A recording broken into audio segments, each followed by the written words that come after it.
Assalamualaikum warahmatullahi wabarakatuh. Selamat pagi menjelang siang buat sahabat reporter dimanapun berada. Semoga masih dalam keadaan sehat walafiat ya, dan tentunya tetap semangat dalam menjalankan aktivitas apapun. Oke, buat dulur-dulur semua, kali ini saya sedang berada di kediamannya Kang Ustadz Junet ya, dimana Kang Junet ini juga termasuk salah satu pengukir ya, salah satu seniman ukir yang nantinya akan saya kulik ya, akan saya tanya-tanya nih kira-kira pengalaman ukir itu bagaimana, supaya teman-teman juga tahu dan bisa terinspirasi dari apa yang disampaikan oleh Kang Junet. Tapi sebelumnya teman-teman ya, untuk kemajuan channel Repot Official ini mohon supportnya, mohon doanya dengan cara subscribe ya, yang belum subscribe, dan bisa dibantu like-nya dan di komen ya teman-teman ya, kira-kira nanti vlog apa yang akan saya lakukan ya, dan jangan lupa untuk di-share juga ya, supaya teman-teman yang lain juga tahu ya, dan semoga channel ini bisa bermanfaat dan menginspirasi buat teman-teman semua. Oke, tidak usah panjang lebar ya. Oke, Kang Junet, gimana kabarnya Kang Junet? Alhamdulillah saya. Oh, saya kemarin Khair, sekarang saya. Jadi menyesuaikan ya kan, seperti itu. Oke, alhamdulillah ya, kita bisa bertemu bertatap muka langsung dengan Kang Junet ya. Oke, Kang Junet. Kang Junet ini bertempat tinggal atau berkediaman di Desa Wonokerso ya. Wonokerso tepatnya di Duku Sarirejo, dan RT-nya itu RT 9 RW 3 ya. Dan Kang Junet itu punya seni karya ukir ya, dimana dinamai apa ini? Sungging Sarirejo ya. Iya. Sungging Sarirejo. Tapi untuk lebih jelasnya akan saya tanya saja langsung ya. Kang Junet, sudah berapa lama ini Kang Junet menggeluti di dunia ukir ini Kang Junet? Ya kurang lebih 15 tahun ya musim ini. 15 tahun ya. Iya. Wah, luar biasa. Itu perjalanannya pasti asik nih untuk didengarkan buat teman-teman semua nih. Bisa diceritakan Kang Junet, awal mula Kang Junet bisa menggeluti dunia ukir itu bagaimana? Nanti biar teman-teman bisa tahu lah. Ya sebelumnya saya ingin mengucapkan salam-salam dulu kepada para pemirsa atau para sahabat, utamanya yaitu mengucapkan terima kasih kepada Kang Kosim dan krunya karena sudah meluangkan waktu untuk bersilaturahmi di gubuk saya. Gini Kang Kosim, sebetulnya sejarah atau awal mula saya mengukir ini ada keunikan, yaitu antara dua dunia. Dua dunia ini ya. Dua alam.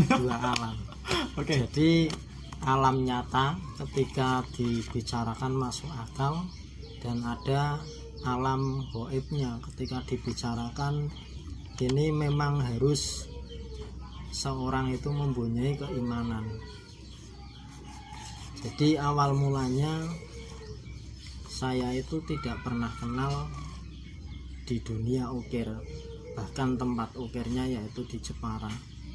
Awal mulanya saya bekerja di Jakarta, ketika itu mimpi di tempat sampah. Kebetulan saya bekerja di DKI, yaitu ikutnya pekerjaan sampah. Di sana saya tidur. Singkat ceritanya saya mendapatkan ilham untuk pergi ke daerah, yaitu ke tempat ukir. Belum ada istilah kata-kata pergi ke Jepara, tapi ada perintah. Kemudian saya pulang, dan setelah pulang saya punya pemikiran atau gagasan bahwa saya ini masih muda, perjalanan masih jauh. Kalau saya bekerja di Jakarta nanti ya dapat uang, tapi tidak bisa mendapatkan ilmu, terutama ilmu agama. Lalu dengan semangatnya saya ini berkelana atau musafir ke daerah Jepara. Di sana ada makam seorang wali yang terkenal adalah makam Ratu Kalinyamat atau Sultan Hadirin. Sebetulnya Sultan Hadirin ini juga bukan orang asli Jepara. Beliau adalah pangeran dari Aceh. Bahkan beliau kesayangannya seorang Sungging Prabangkara dari Jampa. Singkat ceritanya, setelah saya tiba di makam Jepara, hati saya itu ada yang menggerakkan. Dalam arti saya harus tirakat di makam Wali Jepara ini supaya saya bisa mengukir. Kurang lebih 6 bulan saya tirakat di makam. Prosesnya itu sebagai tukang sapu, pembersih makam, kemudian di situ sebagai tukang pijat. Biasanya kalau di makam kan ada pesanggerahan khusus istirahat orang pesyaroh. Itu saya masuk ke tukang pijat urut Ratu Kalinyamat Jepara di situ. Kemudian lama kelamaan saya tirakat di makam tersebut, bertemu dengan seorang kiai dari desa Kawak atau Jepara yang namanya Mbah Yai Ali Rondi Kawak Jeporo. Di situ saya belajar keagamaan, dan waktu itu saya diberi tugas oleh sang kiai bukan berlatih ukir atau tidak di sekolah khususkan di bidang ukir. Namun saya di sana itu disuruh mengembala kambing. Waktu itu kambingnya gembel kalau nggak salah. Wedus gembel. Wedus gembel. Kemudian di situ saya mengabdi kepada Pak Yai Ali kurang lebih selama 3 tahunan di sana. Dan otomatis setelah pulang dari Jepara ke kota Batang, tepatnya Dukosari Rejo ini, waktu pulang saya sempat beli alat ukir. Kemudian secara otomatis inisiatif atau imajinasi saya itu timbul. Saya pulang dari Jepara harus bisa mengukir, dan latihanlah dengan sendirinya. Tetapi itu lewat pengabdian dulu ketika di makam Sultan Hadirin Ratu Kalinyamat, lewat pengabdian nyapu makome, ngersiki makome, tirakat, wiridan. Itu adalah sebagai awal proses saya. Mungkin itu yang bisa saya katakan mengapa dalam perjalanan saya ada 2 alam. Itu singkat ceritanya, Kang Hussein. Jadi ada 2 sisi ya yang menjadikan Kang Junet ini berkecimpung di dunia ukir ya. Jadi ya memang begitu, kadang-kadang yang namanya kita hidup itu kita nggak pernah tahu, Kang ya. Maksudnya nasibnya bagaimana gitu nggak pernah tahu. Dan alhamdulillah seperti Kang Junet ini, kalau kita bilang itu dapat ilham ya. Yang tadinya nggak ada pemikiran saya mau ngukir, dan ternyata sekarang malah jadi sungging ya, atau pengukir, kan luar biasa. Dan ini tidak latihan atau tidak sekolah khusus ya, tapi ini otodidak ya. Nah, itu luar biasa teman-teman ya. Makanya buat teman-teman semua itu ya, ketika dalam berkarya itu jangan patah semangat ya. Pokoknya kalau memang ada keinginan ya berlatih ya. Yang tidak latihan aja, kalau memang punya keinginan itu bisa tercapai, apalagi yang tidak, kan seperti itu. Oke. Selama Kang Junet mengukir ini ya, ada tingkat kesulitan nggak, mungkin dari cara menatah atau memahat, atau mungkin dari cara membuat pola supaya nanti hasilnya sesuai dengan keinginan pelanggan, atau bagaimana? Itu kesulitannya di mana, Kang? Ada atau tidak? Ya, kalau semua kerjaan pasti ada kesulitan. Bahkan kalau melihat seni ukir itu kan pertama harus minat, telaten, itu adalah kunci utama untuk belajar. Kemudian di sisi lain, ketika kita mau mengukir juga membuat polanya ini sangat sulit Kang Kosim, karena kebanyakan di daerah Batang itu kalau sudah memegang palu atau tatah ini sudah dikatakan dia tukang ukir, tetapi dia bisa membuat pola enggak, dalam arti motif-motif seperti motif Mataram, Mojopahit, atau motif yang lain, Gibran. Kalau tukang ukir sekarang kan, kalau saya melihat kan banyak yang palsu. Dalam arti motokopi, atau ada karyanya asal-asalan ya. orang lain dijebret lalu difotokopi diukir. Itu kalau bagi saya ya memang tukang, tapi ini adalah perlu peningkatan belajar. Nilai seninya kurang Iya, ya. nilai seninya kurang, karena ukir ini berkaitan dengan zikir. Jadi ketenangan ukir itu melalui zikir. Apabila hasil karya seorang pengukir itu tidak melalui ketenangan jiwa, nanti hasilnya pun kurang bagus. Walaupun bagus, kalau seni kan memang seni itu kan sentuhan rohani. Jadi ketika orang itu melihat seni, itu bukan seninya yang dilihat, tapi dia melihat sosok proses yang membuat seni.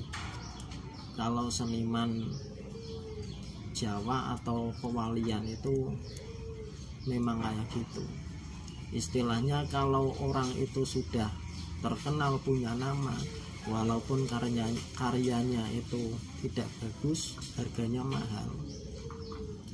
Jadi pola adalah tingkat kesulitan pertama, dan yang kedua adalah yaitu masalah pengasahan alat.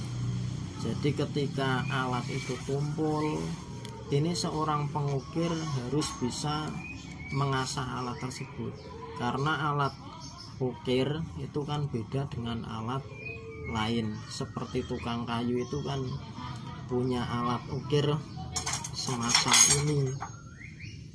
Ini adalah namanya penilat. Jadi penilat ini seperti huruf alif, dan ini datar atau rata. Kalau tukang kayu, mebel, ini punya namanya tatah. Jadi pengasahan ini sangat mudah, tetapi ada pengasahan yang lebih sulit, yaitu tatah. Jenis-jenis tatah ini ada penguku, bentuknya seperti kuku. Ini pun pengasahannya juga sulit, karena pembentukan wungkal pertama ini harus seperti kuku. Wungkalnya itu bukan datar. Jadi kalau alat ukir itu jenisnya 5, berarti jenis pengasahannya juga 5 bentuk. Kemudian di sini ada coret. Coret ini lancip. Di sini pun ada gretel. Gretel ini adalah untuk mempermudah bagaimana pola pertama atau pengukiran pertama ini hasilnya supaya bagus, goresannya itu rapi. Jadi kalau goresan ini pertama tidak rapi, berarti nanti proses sampai akhirnya pun kurang rapi. Ini tingkat kesulitan daripada pola. Kemudian yang saya lihat dari pemuda atau anak-anak di Jepara ini juga antik. Antiknya macam apa? Dia mengukir kaligrafi, tidak bisa menulis kaligrafi, tidak bisa membaca, tetapi dia bisa mengukir kaligrafi. Aneh ya kedengarannya ya. Aneh. Kalau kaligrafi kan macam ini.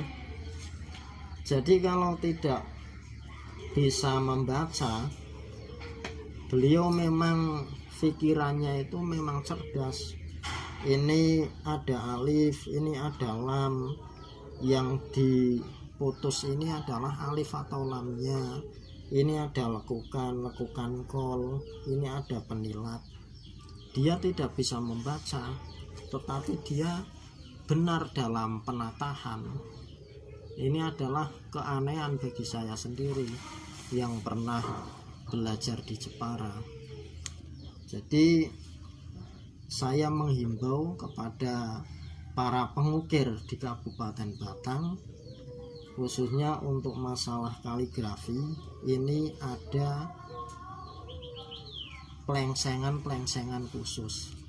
Jadi kebanyakan ada yang bisa mengukir, belum pernah mengukir kaligrafi, disuruh orang, dia siap, ternyata hasilnya kurang. Dalam ilmu seni Jepara itu kurang, karena jatahnya buluk malah dikol, karena pelengsengannya alif ini jatah pelengsengan depan malah belakang. Ini adalah merusak seni daripada seni ukir Jepara. Makanya saya menghimbau, bukan saya di sini menggurui, tapi pengalaman saya di Jepara ini memang kayak gitu, pengajaran para guru-guru saya di Jepara. Memang ada trik khusus untuk pengukiran kaligrafi. Mungkin saya pun perlu belajar kepada para senior, dan juga tidak lupa selama 3 bulan sekali saya pun berkunjung ke Jepara untuk melihat motif model-model baru, kemudian update kepada teman-teman. Jadi mungkin itu tingkat kesulitan yang bisa saya bagikan kepada para sahabat. Oke. Udah ya, sejarah awal mula, terus kesulitan dalam pengukiran ya. Dan ternyata setelah saya lihat itu banyak ya alatnya ya. Salah satunya yaitu alat untuk mengukir sendiri, yaitu berupa pahat ya. Dan macamnya juga ternyata itu macam-macam ya. Ini yang saya pegang ada 3 macam ya. Yang tadi ini apa saya lupa, tadi intinya ginilah ya. Ini bisa dilihat sendiri ya, bentuknya seperti ini. Dan ini yang saya mau tanyakan ini Kang Junet, yang namanya benda seperti ini kadang kan juga bisa tumpul ya.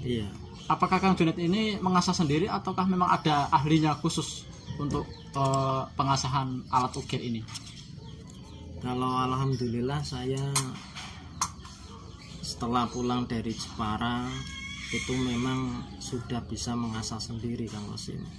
Jadi biasanya kan dalam tingkat ketumpulan itu kadang kena paku. Jadi banyak mebel-mebel yang membuat pintu, kemudian pintu itu diukir, ternyata di dalam dopetan pintu itu ada paku. Biasanya kalau sambungan itu kan ada pakunya gitu kan.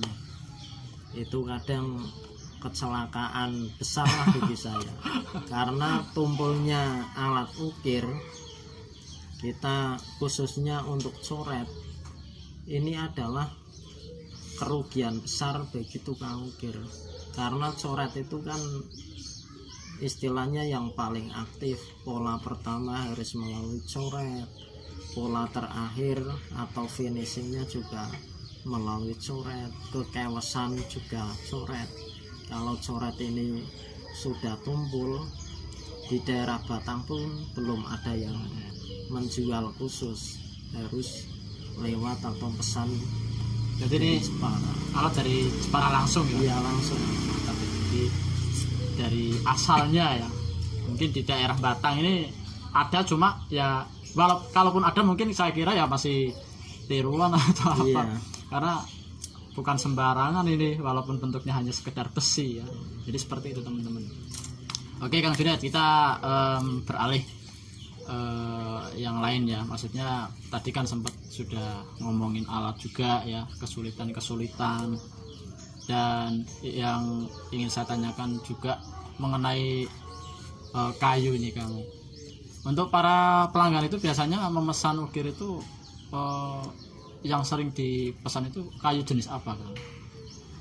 Apakah jenis misalkan jati ataupun kayu nangka ataupun apa, dan nanti bisa dijelaskan apakah setiap kayu itu berbeda tekstur atau seratnya yang menjadikan Kang Junet kesulitan untuk mengukir. Monggo dijelaskan. Ya, masalah bahan desain ini saya juga mengkhususkan bahan yang super Kang Osim, seperti kayu jati, yaitu khususnya jati perhutani. Kita bisa membedakan bahwa macam-macam jati ini memang perlu diketahui. Ini adalah jati perhutani. Jati perhutani ini biasanya warnanya sama, jadi warnanya coklat, baunya pun bau kayu jati. Ini biasanya pemesanan dari kalangan kelas ke atas lah, menengah ke atas, kebanyakan dari pegawai, pencinta seni, bahkan mustahil kalau orang-orang kampung pesen. Jadi kalau orang kampung itu malah kadang pesennya kayu mahoni. Wis sing penting duwe ukiran, bodol 10 tahun orang masalah. Jadi tingkat kesulitan yang pernah bahkan sering saya alami adalah mengukir kayu gelugu, kayu kelapa, kayu Kalimantan, dan kayu sengon. Ini memang dari kayunya pun sudah keras, apalagi serat. Kalau Kalimantan itu kan seratnya besar-besar, jadi untuk pembuatan ukir juga medianya harus besar.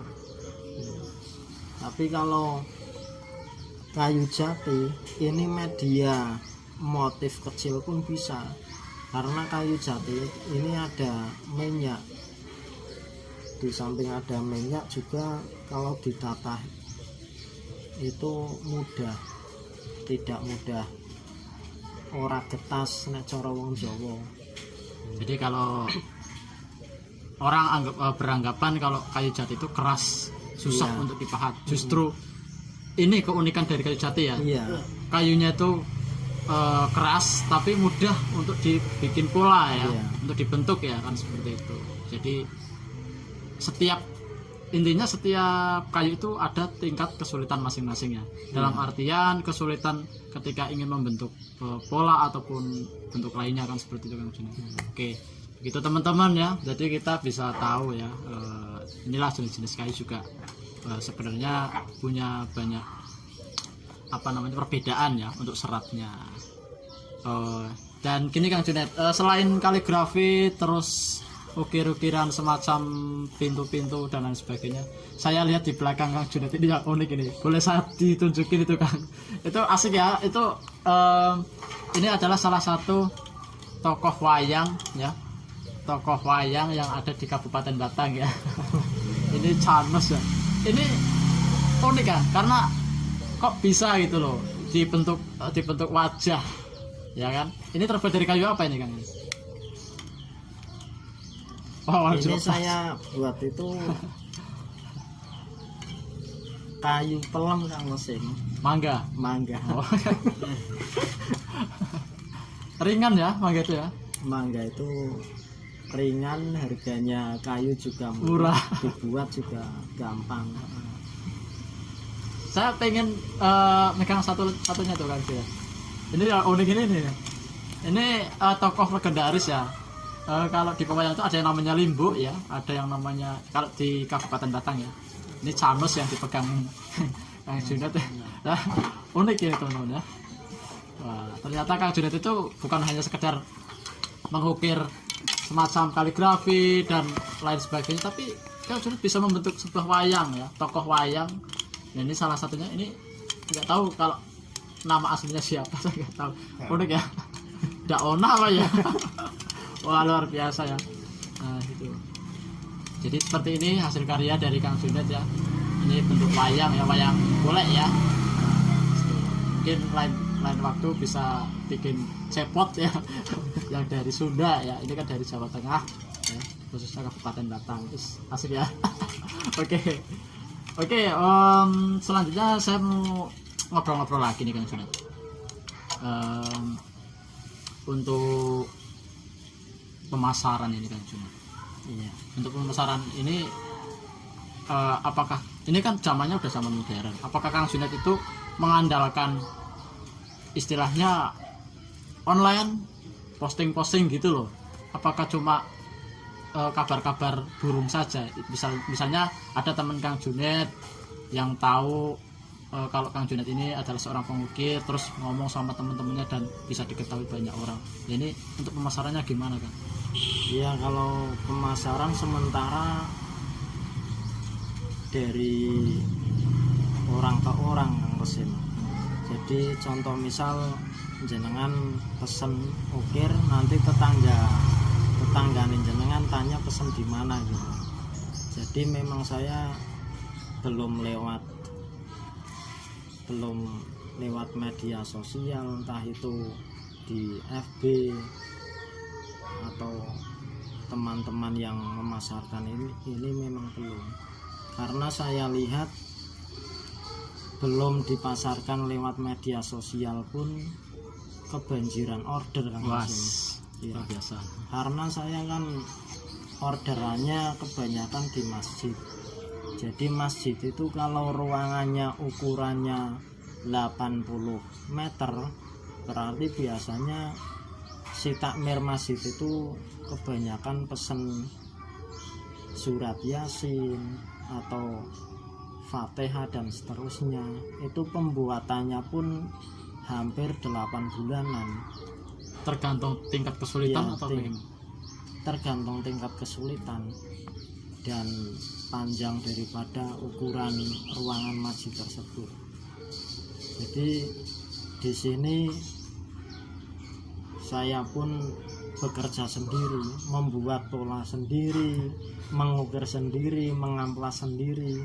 Kalau finishing juga kadang-kadang ngebon dari teman-teman yang lulusan Separa. Ini permasalahannya cuma satu Kang Kosim. Apa ya? Permasalahannya adalah dana. Modal ya. Modal. Bentar Kang Junet. Saya jadi terfokus ke pemerintah itu. Jadi di dunia seni seperti ukir ini kan ya, selain kita harus punya keahlian khusus, otomatis kan kita juga butuh modal ya. Selama Kang Junet berkarya di dunia seni ukir ini, apakah ada kepemerintahan yang ya istilahnya melirik gitu loh, karena Kang Junet punya keahlian, ini kasih modal misalkan kan gitu, atau bagaimana Kang? Atau mungkin Kang Junet punya harapan mungkin? Yang saya rasakan dari awal tahun 2010 sampai sekarang, ya memang kadang dari pemerintah desa atau mungkin tingkat kecamatan ini banyak yang berkunjung ke sini, jadi melihat seni-seni, tetapi istilahnya bantuan dari atas ini memang belum turun, Belum belum keluar turun, ya. belum keluar. Ya harapan saya yang pertama adalah pemerintah itu harus memperhatikan, istilahnya nguripi lah karo wong sing seni, khususnya nang Batang. Apalagi seni ukir ini kan seni yang luar biasa menurut saya, karena dari kalangan bawah juga senang, tapi duitnya kadang ya nggak lego.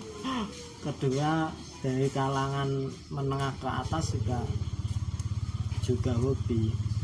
Jadi harapan saya pemerintah dari desa, entah kecamatan, kabupaten, ini adalah memikirkan, karena saya meluangkan waktu mengabdi pada seni ukir ini bukan untuk kekayaan pribadi Kang Rosing. Maaf, jadi saya punya cita-cita, punya niatan baik untuk membuat masyarakat saya ini berkembang, khususnya dalam yaitu usia muda. Contoh misal Karang Taruna atau mungkin anggota Ansor Banser yang tidak organisasi yang tidak mempunyai kerjaan, bisa berlatih secara gratis, bisa bekerja sama, dan apapun kesulitan nanti bisa diselesaikan bersama. Jadi kembali lagi, pemerintah harus memikirkan, karena ini adalah potensi yang baik untuk mengurangi daripada pengangguran pemuda di desa saya, yaitu Wonokerso. Jadi setidaknya nilai seni itu bukan hanya sekedar nilai ini loh bagus, ini loh unik, tapi setidaknya ya kita kan manusia itu kan punya tanggung jawab ya, misalkan kayak Kang Junior punya keluarga ya kan, setidaknya bisa untuk mencukupi lah ya untuk kehidupan sehari-hari. Jadi begitu teman-teman ya.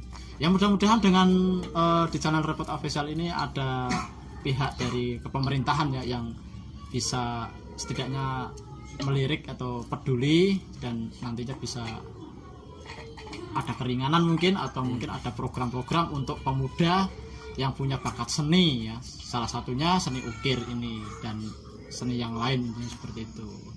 Oke Kang Junid, pokoknya luar biasa perjuangan Kang Junid ini ya, dari awal sampai akhir saya tuh ya, saya yang nggak bisa apa-apa ini cuma bisa terkagum saja. Kang Junid yang dari awalnya tidak ada pemikiran mau jadi seorang sungging, tapi ternyata sekarang sudah punya karya, banyak karya ya. Di sini ada karya apa, tokoh wayang kulit ya, di situ ada logo dari Nahdlatul Ulama dan lain sebagainya. Yaitu karya yang sangat luar biasa yang perlu dan patut kita apresiasi. Mudah-mudahan di karya seni dari Kang Junid ini bisa bermanfaat untuk keluarga, juga bisa bermanfaat untuk orang lain dan semua sahabat-sahabat reporter yang ada di sini ya. Pokoknya seperti itu. Mungkin itu saja Kang Junid ya. Nanti kapan-kapan kita ngobrol lagi ya, kalau misalkan dari teman-teman belum puas ya. Dan mohon maaf teman-teman apabila dalam penjabarannya kok kurang detail ya, mungkin ya, karena kita itu pakai durasi, jadi biar nggak terlalu lama. Dan ini Kang Junid yang harusnya tadi dapat banyak mungkin sekarang malah terhenti, jadi mohon maaf sekali lagi Kang Junid ya. Oke, jadi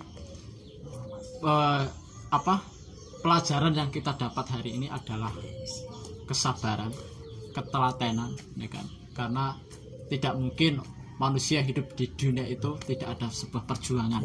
Yang namanya lika-liku kehidupan itu pasti ada, kan seperti itu ya.